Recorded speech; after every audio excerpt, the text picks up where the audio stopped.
Listo. Bienvenidos sean todos y todas a este segundo día del simposio. Vamos a continuar con el eje 1, el tema 1, Biología del Fascismo. Vamos a conocer ahora a nuestros ponentes. Empezamos con Miguel Vargas Rosas, de la Universidad Nacional Mayor de San Marcos, cuyo título de ponencia es El neoliberalismo a propósito del fascismo en la escena contemporánea de Mariátegui. Tenemos también aquí a Carlos Eduardo Pinto Lachira, de la Asociación Nuestro Sur, cuyo título de ponencia es Mariátegui y la biología del fascismo, claves para entender la nueva extrema derecha. Y también, por último, pero no menos importante, Raúl Alonso Álvarez Espinosa, del Centro para la Memoria Histórica de las Izquierdas en el Perú, cuyo título de ponencia es La economía libidinal del fascismo. Le cedo el pase a Miguel Vargas, por favor. Bien, buenos días con todos. Agradecer por la presentación, agradecer a los organizadores de este simposio y al Museo José Carlos Mariátegui. Bueno, esta ponencia tiene como objetivo sintetizar un trabajo un poco más amplio y complejo acerca del fascismo y la vigencia de Mariátegui, plasmada pues en sus pensamientos vertidos en su primera obra, La escena contemporánea. Así, para Mariátegui, el fascismo, a diferencia de otros movimientos, perdura en la historia debido a que toma partido en la lucha de clases, ¿no? Él mismo dice que explotando la ojeriza de la clase media contra el proletariado, la encuadró en sus filas y la llevó a la batalla contra la revolución y contra el socialismo. Por lo tanto, el fascismo, lejos de buscar, digamos, una ideología, ¿no?, los elementos reaccionarios se apoderan de este método para combatir contra cualquier revolución, ¿no? Entonces, el fascismo no es un movimiento surgido al azar que represente únicamente aquella época de entreguerras, sino que se constituye una expresión del conservadurismo para batallar contra cualquier intento de revolución o de protesta incómoda, alzando obviamente banderas como del ultranacionalismo o chauvinismo, condimentando de otras teorías o pensamientos retrógradas. Esta es también pues la política de las superpotencias económicas, quienes intentan aplastar y someter a los demás países para percibir mayor cantidad de plusvalía o riquezas, como gusten llamarlo, ¿no? Maher, en el 2024, identifica pues 3 puntos de convergencia entre el neoliberalismo y el fascismo. El primero sería la creencia que el socialismo debía ser combatido por todos los medios posibles, incluso medidas de violencia y antipopulares. 2, una comprensión racializada de los fundamentos de la economía de mercado. Y 3, tanto los pensadores fascistas como los neoliberales creían que el patriarcado era una característica necesaria para la reproducción del capitalismo. Asimismo, otro estudioso, Seidel, 2020, nominaliza los actos de violencia política, militar y económica de las grandes superpotencias como neoliberalismo punitivo o fascismo neoliberal, debido a que, lo cito, no solo sirve para construir una comunidad imaginaria, sino también para disciplinar y castigar a los sectores pauperizados y precarizados por las políticas de ajuste y endeudamiento, a la vez que se minan las bases del Estado de Derecho y de la democracia liberal. Es decir, las acciones perpetradas por el imperialismo y sus burguesías que dependen de ellos conllevan pues a la violación de sus propias leyes, denotando así la obsolescencia de su falsa democracia. Por otro lado,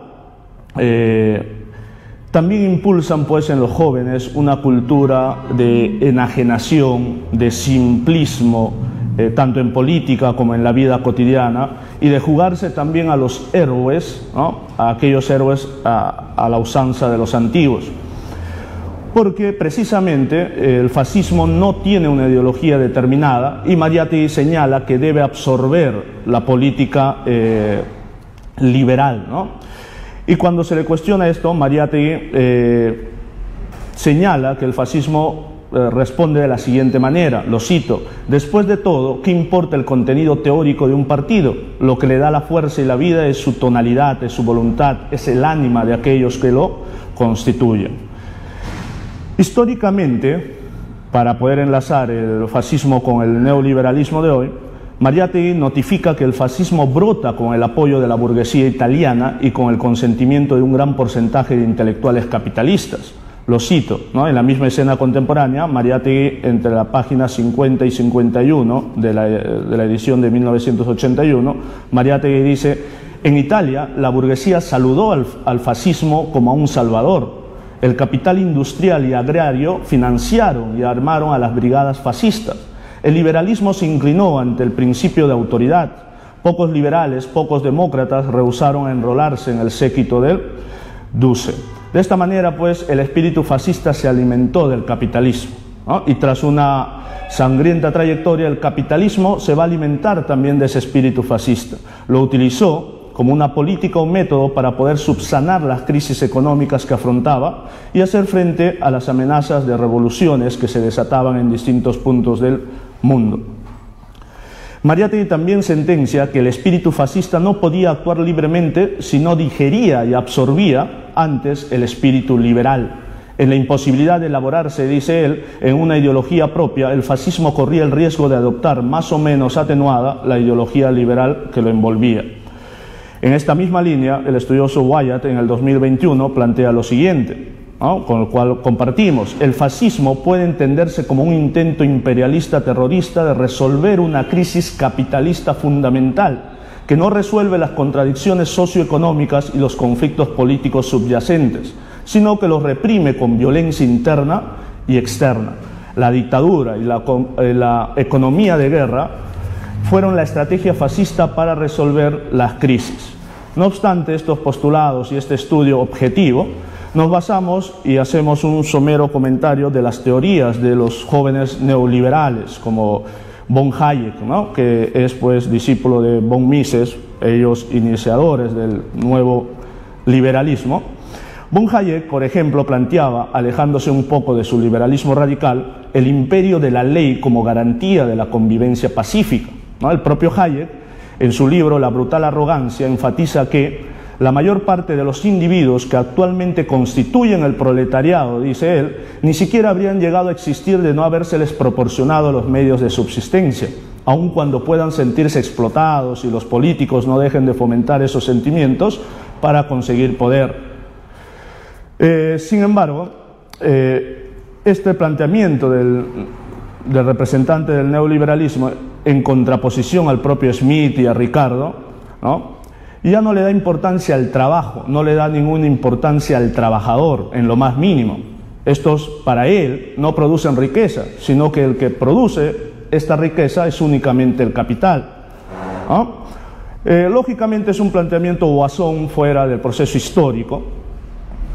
Y él añade, ¿no?, el capital le ha proporcionado los medios de subsistencia a los trabajadores, ignorando o quitándole importancia al trabajo. Sin embargo, más adelante también va a decir sobre los países del tercer mundo: así como la numerosa población de los países en desarrollo, dice Hayek, deben su existencia a las oportunidades que los países desarrollados les han proporcionado. Lógicamente esto también es un planteamiento antihistórico, fuera del objetivo. Es como si señalásemos que las culturas de antaño no pudieron existir independientemente.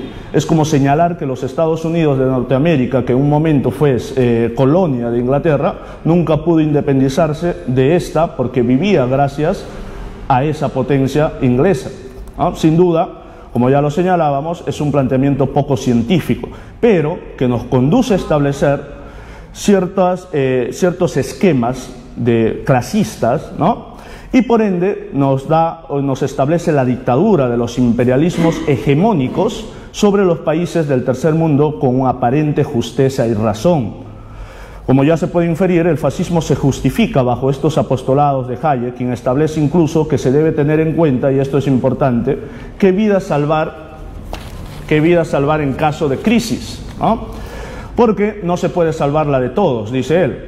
Obviamente, él aboga por salvar las vidas de los que les resulta útiles, es decir, de los señores capitalistas. Y esto serían únicamente pues los capitalistas, y hay que salvar la vida de ellos porque nuestra riqueza y subsistencia depende de ellos. Entonces, cuando estallen las crisis, que estallan continuamente y somos testigos de ello, deberán someter, con el imperio de la ley que proclama Hayek, a los inútiles trabajadores, entre comillas, y defender pues a los útiles capitalistas. Aunado a esto se va a sumar la teoría de Keynes, ¿no?, quien va a dar un motivo más sólido, ideológico y una base elemental para un control más estable del gobierno sobre el mercado y sobre la superestructura de la sociedad. Esta política era, como lo dijo Stalin en una entrevista, un intento más por salvar al sistema capitalista de las crisis sucesivas. Lógicamente, lo que se reconoce de Keynes, y Mariátegui lo menciona con respeto, ¿no?, es que Keynes se revela y desenmascara las falacias de las teorías liberales o de los clásicos de la economía, ¿no?, y lógicamente del neoliberalismo, porque hay todo un debate entre Keynes y Hayek. Sin embargo, sus políticas de él también nos conducen pues al endeudamiento de los países del tercer mundo hacia las grandes potencias, pues aboga a favor del capital financiero y al reforzamiento de una explotación del trabajador con más fuerza, ¿no? En este aspecto, y hablando ya de los intelectuales, Mariátegui también menciona el rol que cumplen estos intelectuales en un contexto dado, y lo cito: los intelectuales forman la clientela del orden, dice, de la tradición, del poder, de la fuerza, etc., y en caso necesario de la cachiporra y del aceite de ricino. Algunos espíritus superiores, también enfatiza, algunas mentalidades creadoras escapan de esta regla, pero son espíritus y mentalidades de excepción. Pese a las distintas caretas y fisuras dentro del capitalismo, este y el imperialismo escogieron pues el camino de la violencia para superar las crisis, dándole prioridad a la política militarista, y no solamente lo señalo yo en este momento, sino que Wyatt en el 2021 enfatizaba que el potencial de la dinámica capitalista se subordinó a un propósito superior: la militarización de la sociedad y la expansión imperialista, ¿no? También nos dice nuestra Mauta en la escena contemporánea que a Mussolini le sirve más un estado mayor de demagogos y guerrilleros, expertos en el ataque, el tumulto y la agitación.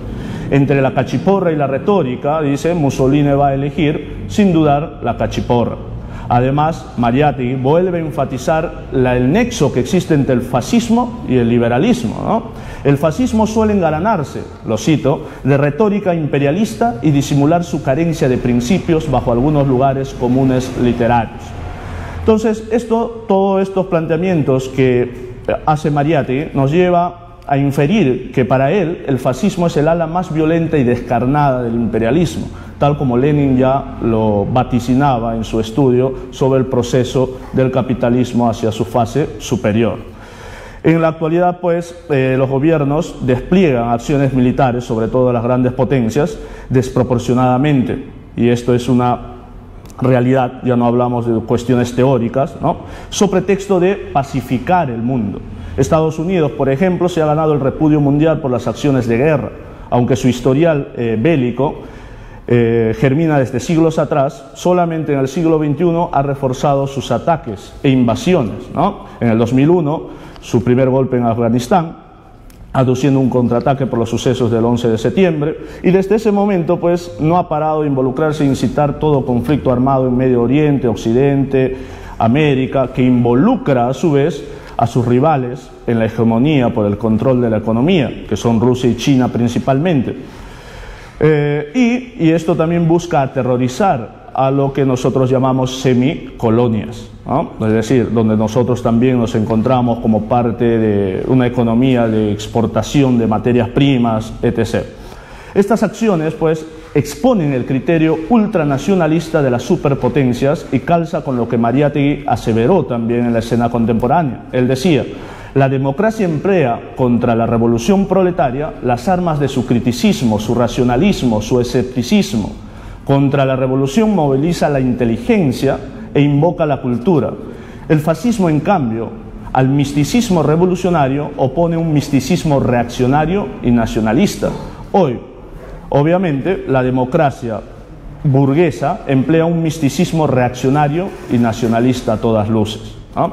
En América Latina y el Caribe, pues este fascismo se deja entrever en la promulgación de leyes que abogan por la permanencia de totalitarismos y en la represión de protestas populares. En el 2019, sin ir muy lejos, ¿no? Una ola de protestas se sacudió a América Latina, y por cuestión de tiempo solamente vamos a hacer un listado básico de estos. En Ecuador, del 2 al 10 de octubre de 2019, la población se levantó contra las medidas económicas del presidente de aquel entonces, Lenín Moreno, ¿no? Lo cual produjo pues una represión que causó varios muertos, más de 1000 heridos y una cantidad similar de encarcelados. En Chile se desató una protesta que duró cerca de 2 años y que llevó al planteamiento de una nueva asamblea constituyente, ¿no? ¿Debido a qué? A que el supuesto milagro económico, tal como lo llamó Friedman, no era pues una bonanza falaz, ¿no? No era real. ¿Por qué? Hay datos y cifras. Se decía que en el 2017 el 1% más adinerado se había apoderado del 26,5% de la riqueza, mientras que el 50% de la población solo accedió al 2,1%, ¿no? En estas protestas, pues, el gobierno hizo uso de la violencia y produjo aproximadamente 18 asesinatos, 120 casos de tortura, 18 agresiones sexuales, poco más de 1.300 heridos y más de 4.200 detenidos. En Bolivia ocurrió otro tanto en ese mismo año, ¿no? México, Venezuela y Puerto Rico también se movilizaron, siempre con cifras de asesinatos, debido a la represión y a la política militarista que suelen utilizar los gobiernos por estos lares. En Brasil también se protestó contra Bolsonaro en el 2019, ¿no? Incluso este presidente catalogó a los protestantes como idiotas útiles. Entonces, las protestas continuaron hasta el 2022 aproximadamente, y el turbio proceder de los gobiernos de turno nunca menguó su violencia. El Perú también tiene pues sus procesos de protestas que ocasionaron muertes, aproximadamente 60, ¿no? En 2 años de continua protesta. Pues tal como sentencia Wyatt, el capitalismo con su proceder fascista, obviamente, no resuelve las contradicciones socioeconómicas y los conflictos políticos subyacentes, sino que los reprime con violencia interna y externa. Y es por eso que más adelante las crisis se van a suceder con mucha mayor fuerza, ¿no? Es menester darle énfasis al hecho de que el fascismo emerge abruptamente como brazo armado del capitalismo y del imperialismo, cuando el sistema neoliberal sucumbe a una nueva crisis más escandalosa y grave que las anteriores. A las acciones antes descritas no se les puede dar una interpretación sino incluido dentro de lo que Mariátegui y los clásicos del marxismo llamaban lucha de clases, ¿no? Entonces, tanto la realidad como las teorías demuestran la vigencia del pensamiento de Mariátegui en cuanto al fascismo, que no es pues un suceso de un momento dado, sino que se prolonga hasta nuestros tiempos, porque sin el fascismo el sistema de hoy no podría mantener el poder, ¿no? Y no podría mantener el estado normal de las cosas que los beneficia. Dado a que es demostrable, y lo ha demostrado el keynesianismo, lo ha demostrado Marx, lo ha demostrado Lenin, que la crisis es consecuencia interna de las contradicciones del mercado libre, ¿no? Que nos lleva pues al monopolio y al enriquecimiento de menos personas y al aumento de una gran cantidad de trabajadores. Entonces, para cerrar, como vemos, el pensamiento de Mariátegui continúa vigente pese a los ya 100 años de la publicación de esta obra, ¿no? Y termino citando a Marx, que referente pues a este fascismo podría decir: la memoria del proletario no recuerda un burgués que haya vacilado en sacrificar a sus obreros para salvar sus propios intereses. Qué brutos son estos burgueses, ¿no? Gracias.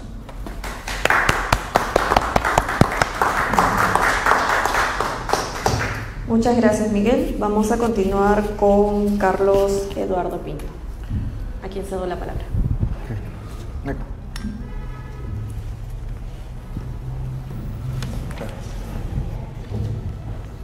Buenos días a todas y todos. El título de la presentación mía es Mariátegui y la biología del fascismo, claves para entender la nueva extrema derecha. Hace unas semanas, desde nuestro sur, el espacio donde nosotros participamos, decidimos constituir un grupo de investigación, un grupo de estudio, en el cual tenía por objetivo analizar este fenómeno que entendemos como la nueva extrema derecha, ¿no? Algo que, si bien es cierto, es un fenómeno que ya tiene, digamos, 10 años con mucha fuerza, aún no hay, o sea, sí hay estudios, pero comenzamos a tratar de entender, ¿no?, este fenómeno. Y paralelamente, este año, por el centenario de esta publicación de la escena contemporánea de Mariátegui, con algunos colegas, amigos, el archivo y el colectivo Praxis, decidimos hacer estudio sobre esta publicación. Y lo interesante de esto es que, por ejemplo, en el primer capítulo, Biología del Fascismo, mientras estudiábamos a esta nueva extrema derecha, entendíamos a través de Mariátegui claves para entender el fenómeno de la nueva extrema derecha. O sea, muy claro y además fascinante el cómo Mariátegui lo desarrolla. Entonces, de eso es lo que vamos a conversar. Es que la genialidad de Mariátegui al observar el fenómeno italiano de entre 1919 y 1925, además es muy interesante porque la entrada a Roma por parte del fascismo se da en 1924. Entonces, muy pocas personas en esa época, a muy temprano momento, digamos, hacen un análisis del fascismo, ¿no? O sea, es, digamos, la vigencia que tiene Mariátegui en ese sentido, ¿no?, de entender un fenómeno cuando recién está surgiendo y caracterizarlo. Y Mariátegui efectivamente no entiende el fascismo como un hecho político, como una acción teórica, sino trata de entenderlo como un espectro vivo, digamos, ¿no? Por eso habla de biología. Un fenómeno con diferentes características que no solamente se remite al hecho en sí mismo, ni a Mussolini, por ejemplo, sino que tiene diferentes características previas que vienen atrás. Por ejemplo, el tema de lo emotivo, lo sentimental, lo histórico, etcétera, ¿no? Que tiene que ver con las raíces vitales de la historia. Es que cuando Mariátegui, en ese sentido, utiliza este término para entender fenómenos que incluyen emociones, intereses, sensibilidades, instinto y razón, nos obliga a ir más allá del análisis puramente coyuntural y a buscar en las capas sociales y emocionales que dan vida a estos movimientos. Es que lo emocional, a veces se piensa que lo marxista solamente es aspectos meramente económico, material, y efectivamente ayer conversamos que lo emocional también se expresa en lo material, ¿no?, en lo corpóreo, etc. Entonces tiene una connotación final que puede ser la violencia incluso. El método de Mariátegui. Mariátegui concibió el fascismo como un movimiento romántico, antihistórico, voluntarista, pero que paradójicamente era un producto de la misma historia que pretendía negar o torcer. El fascismo como movimiento social, no solo político. Una de las claves metodológicas más importantes es que Mariátegui observó el fascismo en sus orígenes como un movimiento social, un conjunto de factores sociales que son ordenados y motivados por una estructura política activa, y no simplemente como una creación de la nada, de la burguesía, ¿no? O sea, si bien la burguesía aprovechó y financió este fenómeno para combatir al comunismo y la revolución, la burguesía se encuentra con el fascismo, no lo inventa, lo utiliza. Mariátegui explica que tras la participación de Italia en la guerra y la poca ganancia que obtuvo Italia al finalizar la guerra, hay todo un descontento social, emocional de las clases medias italianas que comienzan en paralelo comienzan a movilizarse sentimientos nacionalistas. Y ahí viene de anuncio y la experiencia de Fiume, ¿no? Donde se trata de enarbolar a partir de esa acción nacionalista, digamos, simbología, emociones, etcétera, desde lo discursivo, lo poético, lo simbólico, por ejemplo, los trajes, los símbolos que se utilizan. La base material de las emociones, la vitalidad del fascismo se encontraba en su capacidad de articular emociones y resentimientos que a su vez tenían una base material concreta. El fascismo era inicialmente una respuesta emocional, caótica y un estado de ánimo. Marietti identifica el núcleo social de este resentimiento en la pequeña o mediana burguesía, diríamos en la actualidad la clase media. Esta clase tenía varios resentimientos para con la clase trabajadora y el proletariado y los sectores socialistas y comunistas, quienes estuvieron contrarios a la guerra y que después de la victoria y las pocas ganancias comenzaban a tener mayor incidencia. El resentimiento surgió al ver a los obreros como beneficiarios de leyes laborales y subsidios, mientras las clases medias se percibían en decadencia. Ese desprecio y malquerencia hacia el proletariado se convirtió en uno de los motores del fascismo. Digamos, la izquierda, el socialismo, los movimientos progresistas, los trabajadores siempre se opusieron a la guerra, ¿no? Esto lo explica Mariátegui. Se opusieron a la guerra y claro, después del fracaso que fue la aventura de incorporarse Italia a la guerra, cuyo Mussolini era uno de los más activos defensores de la participación en la guerra y que fue finalmente lo que hizo separarse del movimiento de izquierda en Italia y se comienza a tener posiciones más nacionalistas y luego arrimándose mucho más a la derecha, es que se da este proceso, ¿no? de ruptura entre los sectores medios y los sectores progresistas o por el proletariado, ¿no? Trabajador.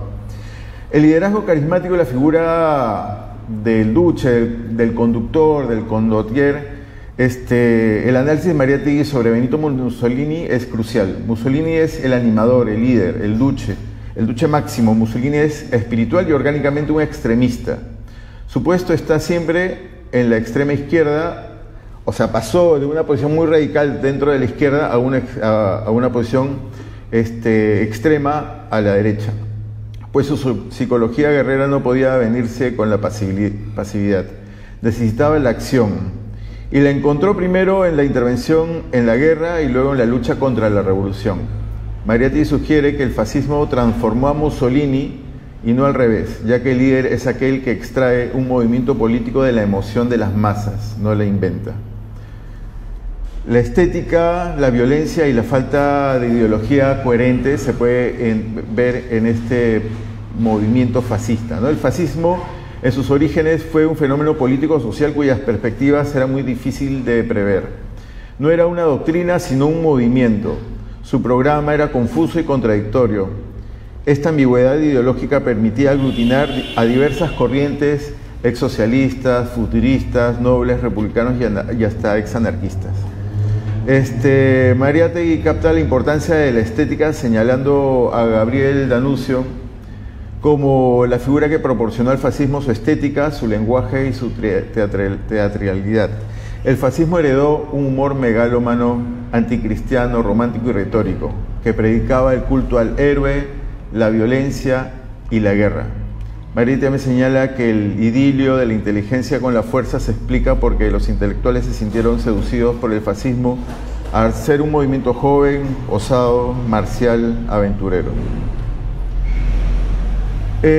La importancia de la oposición liberal, este es un apartado que quiero señalar sobre cómo Mariátegui plantea de este error de apelar a lo moral frente a la acción fascista, ¿no? Esto señala como punto de inflexión el asesinato del diputado socialista Giacomo Matteotti en junio de 1924, en la cual inicialmente se piensa este hecho que generó una conmoción importante en Italia, que hizo separar a diferentes sectores que acompañaban al fascismo, algunos intelectuales, algunos sectores liberales, se separaron de este movimiento fascista y generó una crisis, y en muchos casos se pensó que esto iba a devenir en una caída de este movimiento. Y Mariatti señala una crítica a esta estrategia liberal de apelar a lo moral, ¿no? La impotencia de la oposición liberal. El programa de normalización ofrecido por la oposición liberal y democrática era mediocre y no puede sacudir a las masas, no puede exaltarlas, no puede conducirlas contra el régimen fascista. Mariatti subraya que la oposición liberal carecía del elemento de fe como pasión, como religión, que sí poseía el fascismo. Más que retirarse del Parlamento, la salida era de crear parlamentos del pueblo, que es lo que plantea Mariatti, propuesta comunista que fue dejada de lado porque pudiera devenir en una revolución. El retorno a la táctica guerrera, el aislamiento que sufrieron los fascismos, el fascismo o los fascistas, tras la salida de los aliados liberales y demócratas que se subieron, digamos, a la fascinación de este movimiento fascista, empujó al movimiento fascista a su posición más beligerante, a la táctica guerrera, a la construcción de un Estado fascista que era el objetivo final, ¿no? Regresaron a sus inicios de la cachiporra, del aceite resino, de la violencia extrema, de la violencia contra los sindicatos, los trabajadores y los sectores de izquierda. La equívoca apelación a lo moral, Mariatti señala explícitamente que la oposición liberal estaba en un error al apelar a lo moral, pues la cuestión moral, y cito, la cuestión moral no podía dominar la cuestión política. La cuestión moral era impotente para decidir al fascismo a marcharse del gobierno. Ahora, unas claves para leer a la nueva extrema derecha. El método de Mariatti nos permite analizar la nueva extrema derecha, a lo que algunos llaman posfascismo, ultraderecha, extremas derechas 2.0, no como una simple copia del pasado, sino examinando dónde se encuentran sus raíces vitales, sus contradicciones y su capacidad de seducción emocional. La raíz de la crisis, neoliberalismo, autoritarismo, el fascismo histórico surgió como reacción a ese dejarle al liberalismo económico la dirección, digamos, de la conducción del país, de la vida, y eso generó sus consecuencias. La doctrina del libre mercado sin intervención estatal. La extrema derecha contemporánea, sin embargo, surge en el contexto de una gran crisis de la democracia liberal clásica y del neoliberalismo. Autores como Dardot y Laval han señalado que el neoliberalismo desde sus orígenes, Mises, Hayek, selló un vínculo con el autoritarismo, defendiendo la necesidad de un Estado fuerte para proteger al mercado de las demandas democráticas. La base social y el neopopulismo autoritario. Al igual que el fascismo original, se nutrió de una pequeña burguesía descontenta. La extrema derecha, que hoy apela a sectores vulnerables como las clases medias pauperizadas, los trabajadores precarizados, las juventudes desencantadas, articulando una nueva conjugación del neoliberalismo y el populismo nacionalista autoritaria. El líder, ya sea Trump o Bolsonaro, es visto como un vencedor en el competitivo mundo del mercado, capaz de interpretar el papel de objeto de admiración. Y este papel de héroes, digamos, de actores, de líderes, ¿no? O sea, con un gran discurso escénico, digamos, ¿no? O sea, Milei en Argentina hace shows en conciertos, y es esta figura que se repite, digamos, con características nuevas en este nuevo escenario y panorama. La metapolítica y la guerra cultural. El fascismo de Mariátegui no era... El fascismo que Mariátegui estudia no era primariamente una doctrina. De manera similar, la extrema derecha contemporánea se define por su énfasis en la guerra cultural. Adoptan la estrategia de la metapolítica buscando cambiar el espíritu intelectual, moral y cultural dominante y las ideas aceptables en la sociedad. Este esfuerzo cultural precede y sustenta el asalto político. Ejemplos de batallas culturales, por ejemplo el antifeminismo, y la diversidad sexual, los roles tradicionales, tratando de imponer y apelar a los roles tradicionales de género. El nativismo y la xenofobia como amenaza existencial, donde quieren reafirmar identidades colectivas oponiéndose a esta lógica más universal. El pegamento simbólico, el antiprogresismo, ideología de género. La extrema derecha actual es un conglomerado ideológico fluctuante e inestable, diverso. Cuando vemos las marchas conformismo de la época, lo que Pablo Stefanoni denomina la rebeldía se volvió de derecha. En ese sentido, esta rebeldía podemos ubicarla también en los términos que esta extrema derecha ha arrebatado de alguna forma a la izquierda. Por ejemplo, el término anarco, ¿no?, que era muy ruptural, lo utilizan ahora como anarcocapitalismo. O lo libertario, ¿no?, que antes era un discurso relacionado estrechamente con la izquierda, ¿no?, como lo que utiliza Milei ahora para referirse a su discurso. Para cerrar, ya porque ya el tiempo se ha cumplido, voy a cerrar hablando de que la biología del fascismo, entendida como la autopsia de un cuerpo político que se alimentó de las heridas sociales, nos da las herramientas para entender que la victoria contra estos movimientos no radicará solo en la condena moral, sino en la capacidad de construir una alternativa democrática y progresista para ofrecer un proyecto de futuro creíble y de gran envergadura, con la potencia y el arraigo social suficiente para movilizar a las masas. Un misticismo revolucionario capaz de contrarrestar el misticismo reaccionario. El llamado es a la acción. Muchas gracias.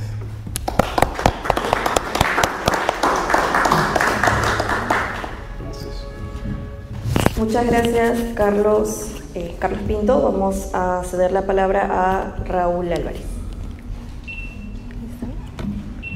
Gracias, buenos días con todos.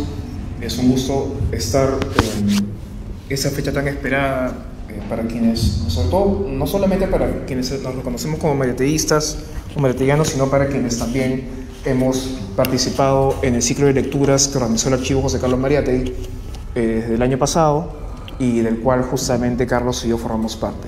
Saludar a Joram, saludar también a Carlos por la compañía en esta mesa, y para quienes estén escuchando en sus casas o en donde estén, y para quienes también han venido hoy temprano a acompañarnos en esta velada tan interesante. Bueno, yo quiero empezar con una observación, ¿no? Y es que la obra de José Carlos está llena de términos provenientes del ámbito psicológico y los comportamientos humanos. Listo algunas palabras que he podido identificar solamente en una revisión general de escena contemporánea: personalidad, mal humor, fatiga, nerviosismo, actitud, temperamento, ánima y otros más, ¿no? Estos son solo algunos de los términos que he podido mapear en una revisión rápida de la escena contemporánea, pero cabe señalar que, lejos de ser un rasgo exclusivo al libro de la escena contemporánea, más bien uno lo va a encontrar a lo largo de la obra de José Carlos Mariátegui, ¿no? Es más, eso también incluso está en un documento que me parece que es fundamental para entender la escena contemporánea, que es este librito de aquí, ¿no? Es sobre la crisis mundial, las conferencias que José Carlos dictó a los obreros estudiantes de la Universidad González Prada. De hecho, uno puede ver de que los temas y el modo de abordar los problemas de la escena contemporánea están incluidos, primeramente desarrollados en estas conferencias, y que luego son ulteriormente expandidos en el libro de la escena contemporánea, ¿no? Entonces, esta aproximación entre psicológica, incluso cultural, de la interpretación epocal que José Carlos construye, está desde temprano en su obra y llega hasta sus últimos escritos. Como analista de su tiempo, entonces José Carlos reconoce en el mundo psíquico, interior, subjetivo, un campo central en la definición del tiempo que tramonta con el estallido de la crisis civilizatoria de la posguerra. Y recordemos que justo en esa experiencia europea que él tiene entre el año 20 y 2023, que él menciona y reconoce además como experiencia en donde realmente se formó como intelectual, él tiene contacto con el círculo psicoanalítico de Viena, y de hecho ya ese punto de partida lo va a llevar ulteriormente a escribir, de hecho, textos vinculados al psicoanálisis, ¿no? Va a escribir un texto sobre el freudismo, como él menciona. Entonces hay ahí un interés por entender no solamente al capitalismo como estructura, como sistema económico, político y social, sino también como un sistema sentimental y que también comporta una filosofía y una cultura propias, ¿no? De ahí que cuando en la historia de la crisis mundial describa el escenario en el cual se abre la escena contemporánea, él habla de que la crisis capitalista, de la crisis del capitalismo europeo, no es solamente una crisis económica y política, es una crisis cultural y filosófica, ¿no? Este punto de partida me parece interesante, me parece importante para entender por qué es que José Carlos va a plantear el problema del fascismo tal y como lo plantea, ¿no? Las interpretaciones sobre el surgimiento del fascismo, como saben, hay varias, ¿no? Y no voy a detenerme demasiado en este punto. Más bien quisiera solamente fijarme en una que es más o menos difundida en el ámbito de lo que podemos llamar el pensamiento crítico de la corriente progresista, sobre todo en el marxismo, que es un poco la que también ha mencionado de alguna manera tanto Joram y Carlos, ¿no? Para fines didácticos me gustaría remitirme a esta película famosa de Bernardo Bertolucci, seguro la han visto, Novecento. Hay una escena donde Olmo Dalcó, que es este obrero interpretado por Gerard Depardieu, él dice más o menos lo siguiente, ¿no? Los fascistas no son como los hongos que nacen en una noche, han sido los patrones quienes han plantado a los fascistas, ellos los han querido y les han pagado, ¿no? Creo que en esta cita del guión de Bertolucci se cifra un poco una imagen bastante común del fascismo, ¿no? Un fenómeno que es insertado desde afuera por la burguesía hacia abajo a la sociedad y que es como una suerte de falsa conciencia, ¿no? Una falsa conciencia que permite a los burgueses manipular, al proletariado manipular la sociedad para sus propios intereses, ¿no? Es una imagen muy difundida, ¿no? Entonces, el fascismo como un fenómeno inoculado desde arriba, como una falsa conciencia introducida por la burguesía. Frente a ello, el argumento de José Carlos no solo es radicalmente distinto, sino profundamente innovador. Cito en uno de los textos de biología del fascismo, abro cita: Mussolini extrajo un movimiento político de un estado de ánimo. Cierro cita. Escribe en la biología del fascismo, invirtiendo así la lógica mencionada. Es decir, a diferencia de esta lectura más difundida de cómo nace o cómo se comporta el fenómeno fascista, es decir, un fenómeno que va de la sociedad política a la sociedad civil, José Carlos invierte la lógica, ¿no? No es en la sociedad política donde se origina, sino es en la sociedad civil donde el fascismo nace, ¿no? Y luego lo que pasa, y sigo con una cita también de la escena contemporánea, es la manera en cómo describe el lugar de Mussolini en este fenómeno. Mussolini acá aparece más bien como alguien que aparece después, ¿no? Dice, Mussolini extrajo un movimiento político de un estado de ánimo, ¿no? O sea, hay un estado de ánimo que antecede a la emergencia de Mussolini en los camisas negras y que existe en el ambiente, y lo que hace Mussolini es, lo encuentra y lo organiza y lo convierte en un movimiento político. Para José Carlos, entonces, el fascismo no fue un fenómeno introducido y plantado desde afuera, como menciona este personaje, el personaje de Gerard Depardieu en el filme de Bertolucci. El fascismo es más bien nace en la sociedad y luego encuentra en Mussolini una figura, un condottiero, como bien menciona José Carlos, que lo organiza políticamente, ¿no? Que le da una forma, una expresión política, ¿no? Una expresión política movimentista primero y luego institucional cuando llega al Estado luego de la marcha sobre Roma. Hay un estado de ánimo que actúa como un terreno fértil para la deriva reaccionaria, en síntesis. Y nótese el acento en lo anímico, ¿no? Lo que José Carlos nos está diciendo es que existen resortes emocionales, psicológicos, subjetivos, que tocados de cierta manera decantaron en el fascismo, ¿no? Ahora, con esto no quiero sugerir una lectura que también puede ser errónea de José Carlos, de ponerlo como una suerte de un analista psicologista, ¿no? Que digamos que oblitera o que ignora todo lo que tiene que ver con el sistema económico social y en consecuencia la historicidad del fenómeno fascista. De hecho, justamente por eso mencionaba al principio lo importante que es leer la escena contemporánea en contrapunto con este libro, ¿no? Porque José Carlos menciona de que el marco histórico que finalmente de algún modo instala las condiciones anímicas para la instalación del fascismo es la crisis del capitalismo europeo que digamos que tomó formas en el siglo XIX con las revoluciones burguesas y que de algún modo entra en crisis primero con esta suerte de gran depresión en Inglaterra y luego con la Primera Guerra Mundial. Y yo sumaría ahí algo que me parece que escuchando a Joram mencioné. Hay una breve digresión. Hay un señor que es escasamente leído, me parece, acá en el Perú, que tiene una interpretación que puede leerse muy a la limón con lo que plantea José Carlos en la contemporánea, que es Karpolanyi, ¿no? Karpolanyi era se lo ve como historiador económico, tiene un libro muy famoso que se llama La Gran Transformación, ¿no? Y lo que hace Karpolanyi en ese momento es explicar por qué es que esta sociedad victoriosa, capitalista europea, que se consolida durante todo el siglo XIX, entra en crisis y da pie al surgimiento del fascismo en el periodo de entreguerras. Y él menciona que lo que el capitalismo instala es esta idea de libre mercado autorregulado que tenemos ahorita, que la consideramos como normal, en realidad es una idea no solamente nueva y muy reciente, sino también profundamente antihumana, como él menciona, ¿no? Porque menciona como una suerte de una economía que funciona más allá de la sociedad, una economía totalmente desvinculada de lo social, pero que para que funcione de esa forma, de algún modo tiene que desestabilizar y desorganizar y destruir todos los componentes sociales, culturales y anímicos que están previamente en ese entorno. De hecho, Erich Hobsbawm tiene una manera muy bonita de plantearlo, ¿no? Él señala que cuando el liberalismo se instala en la Europa todavía previa a la Revolución Industrial, desarrolla una suerte de hecatombe, ¿no? Destruye todos los vínculos sociales, destruye los vínculos comunales o las solidaridades orgánicas previas a la era industrial y en su lugar instala esta sociedad astillada, desarticulada, que justamente va a ser el ámbito de cultivo para el surgimiento del fascismo. ¿Por qué? Porque cuando tienes individuos aislados, desarticulados, sin mediaciones sociales que finalmente los vinculen, entran una manera de enfrentar o gestionar la crisis de manera aislada,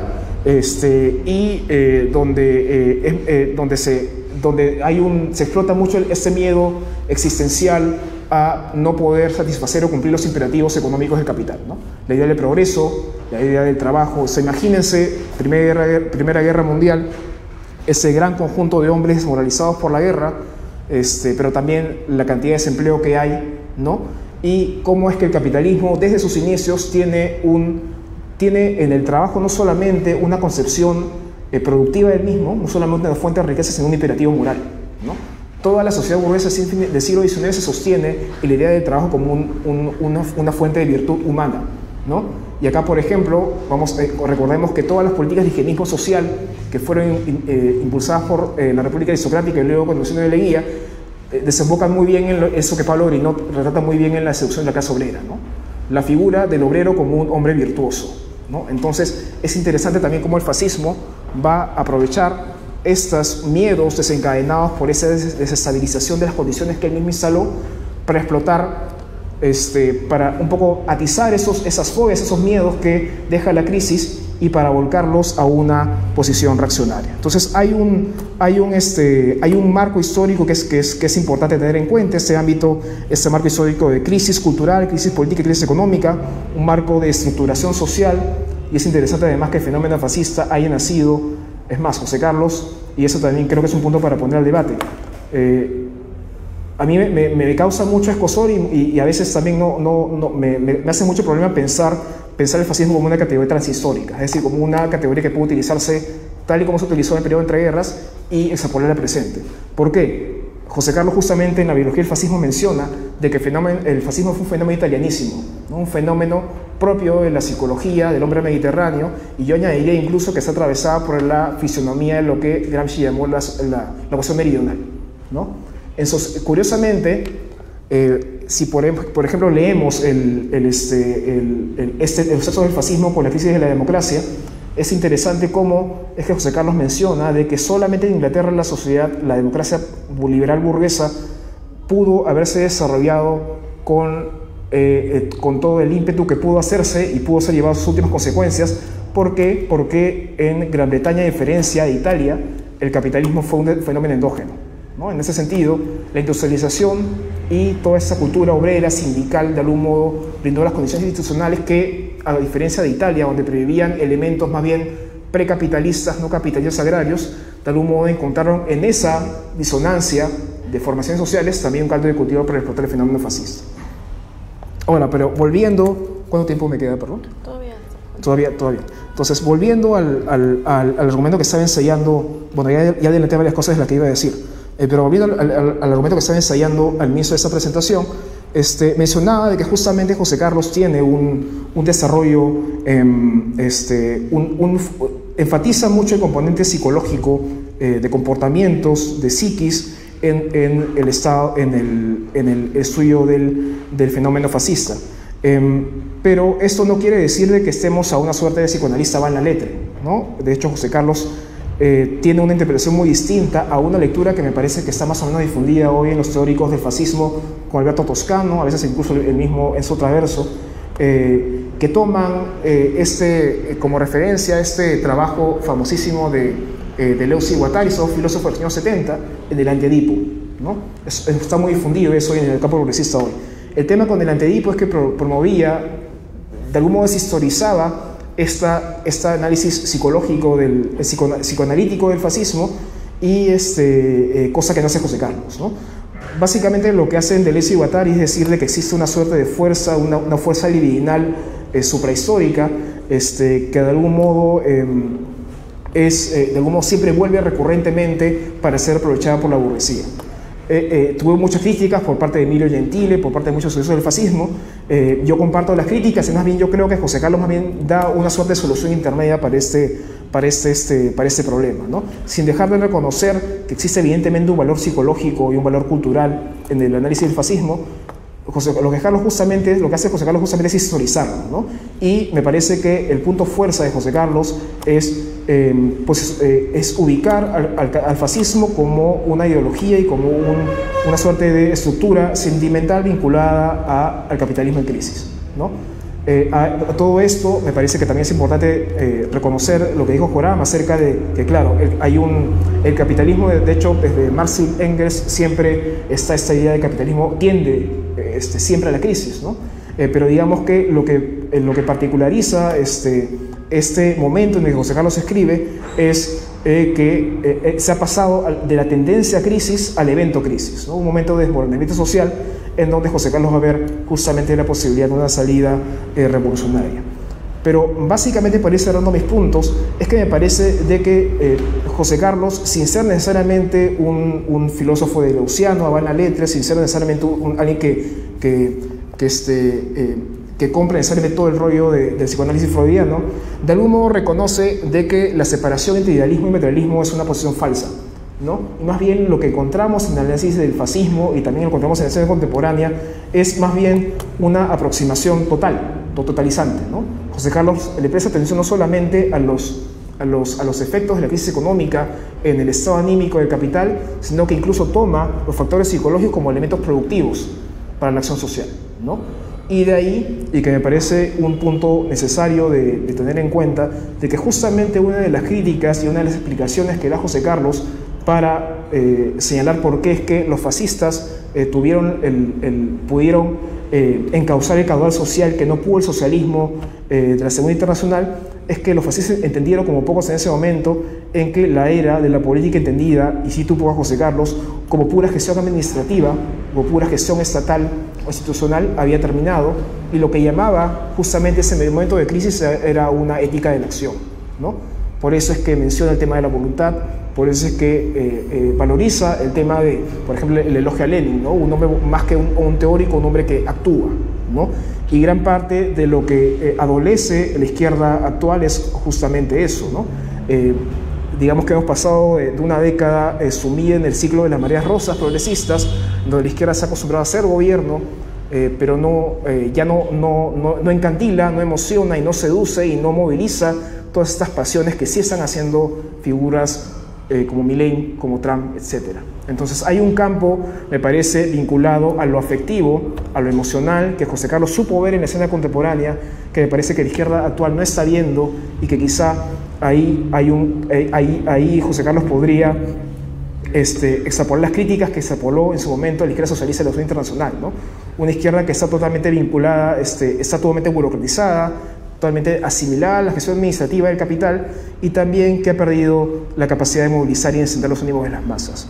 Finalmente, quisiera terminar con una cita de Marx en el 18 de Brumario, que creo que José Carlos habría suscrito plenamente. Marx decía de que no es necesario de que las personas se ganen la vida como miembros de la burguesía para sentirse atraídos por ideas pequeño burguesas, ¿no? Y creo que en esta cita finalmente se encuentra también uno de los problemas que tenemos que enfrentar hoy día, tanto en términos teóricos como prácticos, ¿no? El hecho de que los trabajadores estén estructuralmente posicionados frente a la burguesía no quiere decir de que adhieran necesariamente a ideas socialistas. Y creo que una de las principales enseñanzas históricas del periodo de entreguerras y que José Carlos analiza con bastante agudeza es justamente eso, ¿no? Los marxistas que pensaban de que el capital iba a caer necesariamente y de que estaba condenado a colapsar, más bien no se colapsó, sino que la alternativa se reconstrujo, ¿no? Y se reconstrujo con el apoyo de quienes en teoría debieron ser los llamados a hacer la revolución. Entonces ese problema todavía está presente hoy y creo que es un problema a resolver y a discutir tanto en términos políticos como en términos teóricos, ¿no? Pero bueno, gracias por el tiempo. Listo.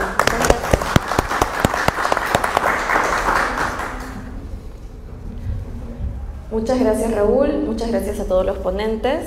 Ahora vamos a pasar a una breve ronda de preguntas. Por favor, les pediría ser breves. Vamos a tener un total de 3 preguntas.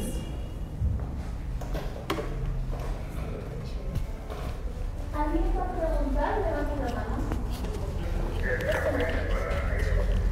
¿O y ese que se... Ya, ¿quién primero? Ya. Este es el que acerca a las manos. Solo las... Ya, me lo acerco a la boca. Ok. Bueno, yo tengo 2 preguntas, o hasta 3, no sé, pero chiquitas. Una, este asunto de que la izquierda no ve lo emotivo, yo diría que cierta izquierda, la izquierda institucional, todos los domingos hay hip hop en la Plaza de Armas de Chosica, y eso no eso es efectivamente mover lo emotivo, o sea, no solamente es el discurso. Me parece interesante el hecho de que Mariátegui insista tanto en lo emotivo, que los 3 han hablado de esto, porque está respondiendo también a una cierta concepción de izquierda de que lo económico es lo fundamental y que lo cultural no vale callampa, como dicen los chilenos. Esa es una. Y la otra, no se has citado en las listas de rebeliones latinoamericanas a Colombia. Me parece interesante Colombia, el 2022, claro que las listas del 2019, pero Colombia es del 2022, porque sin el 2022 no hubiera existido el 2023. Sin la rebelión social en Colombia, no hubiera habido Petro. Y Petro es, a diferencia de Boric, de Lula, etcétera, un presidente que sigue llamando movilizaciones permanentes. Acá la izquierda institucional nuevamente está convocando, está muy metida en el tema electoral, por eso es institucional, sin entender que es necesario un 2022 antes de una elección, de cualquier elección, porque si no al próximo presidente lo abacan. Gracias. Cualquiera de ustedes, alguno de ustedes que quiera responder la pregunta. Todas las preguntas para... Todas las preguntas. Ya, listo, continuamos. ¿Alguien más? ¿Alguien más? ¿Hacer alguna pregunta? ¿Alguna pregunta más? ¿O intervención? Ya. ¿No? Perfecto. En relación a lo que tú manifestaste, gracias.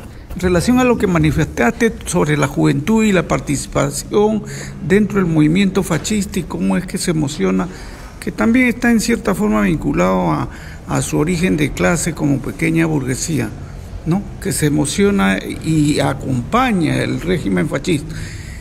Para mí particularmente la situación de hace un siglo tiene mucha similitud con lo que está ocurriendo ahora, en nuevas circunstancias, con nuevos actores y todo lo demás, pero hay lazos comunicantes entre ese hecho de hace un siglo y la situación tanto nacional como mundial.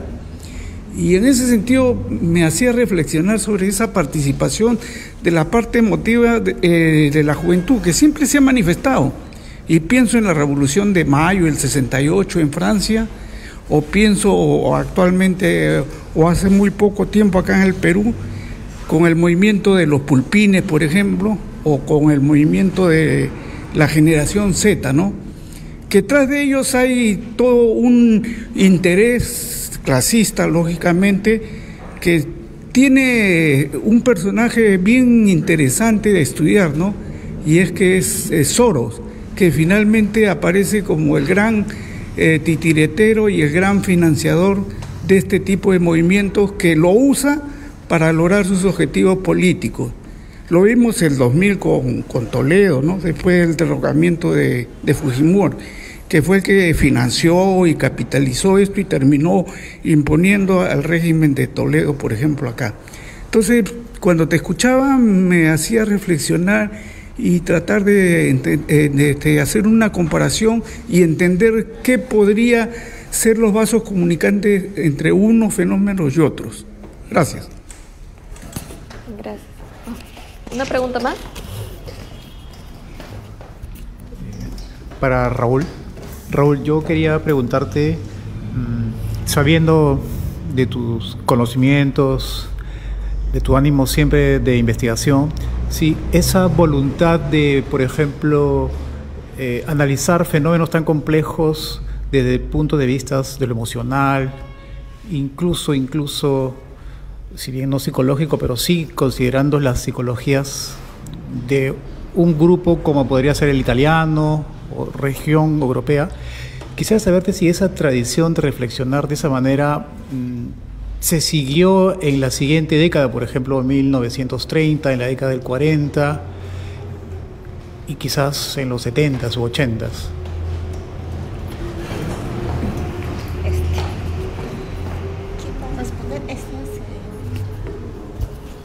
Bueno, sí, yo voy a tocar el tema de lo que planteaba Daniel sobre lo emotivo y la izquierda, ¿no? Creo yo que no necesariamente hay varios tipos de emotividad, ¿no? Y el tema es saberlo cómo canalizarlo. Y en ese sentido, claro, hay lo emotivo como una especie de recuerdo, conmemoración, rememoración, pero hay lo emotivo que moviliza, y creo que eso es lo que nos falta, ¿no? O sea, la construcción del mito, el mito movilizador.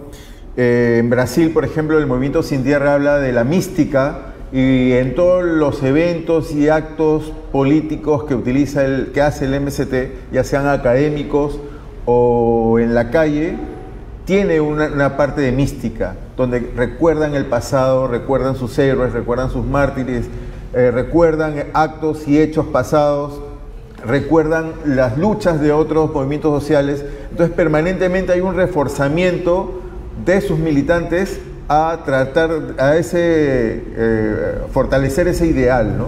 Esa mística. Y eso es lo que nos falta, ¿no? O sea, a la izquierda es ese sentimiento movilizador que contagia y mueve a las muchedumbres, a las masas. Eso que efectivamente líderes carismáticos como Milei ha podido conseguir involucrando a jóvenes en la Argentina, por ejemplo, ¿no? que estando en situaciones de diferentes carencias, se suman a la idea que pueden tener un futuro mejor en el futuro, ¿no? Pero, o sea, sin mayor teoría, solamente movidos por la emoción, que al final pueden enfrentarse con una realidad diferente, ¿no? Pero eso es lo que nos falta, un mito movilizador que involucre a los diferentes sectores de la sociedad en la construcción de una alternativa, ¿no? Sí, gracias. De acuerdo con lo que mencionas, Daniel, yo añadiría ahí de que una de las particularidades también de América Latina, para entender el caso de Petro y otros también, es la vigencia de la matriz nacional popular, ¿no? Que de algún modo también está detrás de la particularidad de estos proyectos como los de Petro, como los de AMLO, incluso hay una beta ahí en el castillismo que también explotó en el 2022, ¿no? Entonces hay todo ahí una estructura de sentimiento, por decirlo de algún modo, que no suele ser leída, como me parece que sí se intentó más o menos hacerlo, fallaron al final, pero al menos hubo una constatación de que era necesario atender ese fenómeno. Lo que pasó con todas estas discusiones en los años 80 en la Izquierda Unida acerca del problema de la izquierda nacional, ¿no? Antes de la creación del PUM, ¿no? Toda esta cuestión de cuando Javier Escanseco, etcétera, deciden ingresar al Parlamento, hay toda esta preocupación de cómo mantener el arraigo de las masas, ¿no? El tema de cómo el parlamentarismo no desvincule a los líderes políticos con las bases sociales, ¿no?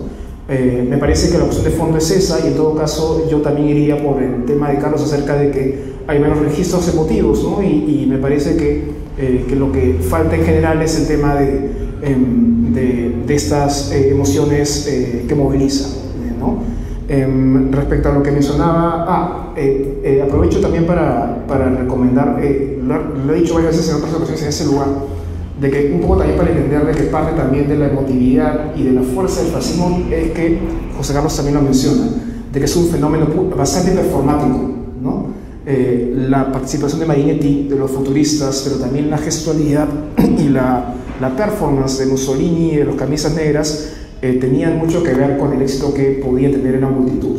Yo recomiendo ahí que ha salido una serie interesante este año que se llama M, el hijo del siglo, que está basada en una novela de Antonio Sburati, que es una biografía novela de Mussolini. La encuentran en Prime, me parece, o en el sitio donde ustedes hagan torrenten sus películas o series. Y sumado a eso, para el tema del problema de higiene institucional en el mundo de hoy, hay un documental interesante que se llama Retorno a Reims, que un poco analiza parte de esta pregunta de por qué los antiguos militantes de la izquierda comunista francesa terminaron votando por Le Pen cuando se presentó en las elecciones, ¿no? Y a partir de esa pregunta evalúa todo el transcurso de todo el problema del arraigo de las masas de la izquierda francesa y cómo decantaron esa versión institucional con Mélenchon y con los insumisos que tienen grandes dificultades ahora para insertarse y para movilizar a la gente, ¿no? Respecto a la pregunta de Manuel, sí, hay algunos intentos posteriores.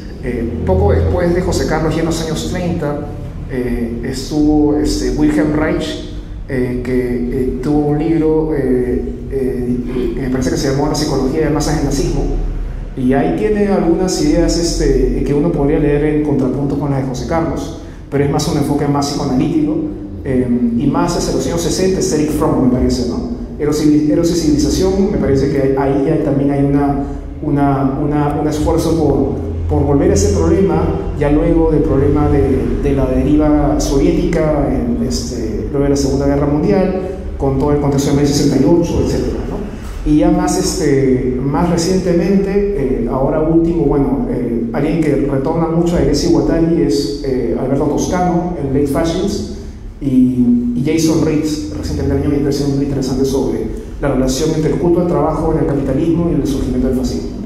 Yo diría esos círculos. No sé si fueran quieren añadir. ¿No? Bueno, con respecto a la posición de la izquierda, ¿no? De la izquierda oficial o institucional, etc., yo creo que lo correcto sería partir de la concepción de clases, ¿no? Porque si vemos el proceso histórico, tanto de Mariátegui como de Lenin, ellos fueron cambiando. Lenin pertenecía a la socialdemocracia y rompe con ese partido precisamente por posturas que hoy son muy parecidas a la de izquierda electoral, a la de izquierda institucional, como lo llama, y Mariátegui sigue el mismo camino, ¿no? Él incluso llega a decir al punto de que es marxista-leninista, porque hay que partir de que revolucionario había muchos grupos, porque si nos basamos en los conceptos de Lenin y de Marx, habían los que querían hacer una revolución pero para retroceder, ¿no? a una etapa anterior al capitalismo, otros simplemente para deponer un gobierno y poner a otro del otro ala de la derecha o del capitalismo. Entonces creo que lo más adecuado sería partir de ese concepto de lucha de clases que también Mariátegui lo planteaba. Y finalmente, sobre la pregunta que me hicieron sobre esos vasos comunicantes, creo que todo parte de que todo sistema, como bien lo dicen los clásicos marxistas, y toda clase social lucha por mantener el estado actual de cosas, ¿no?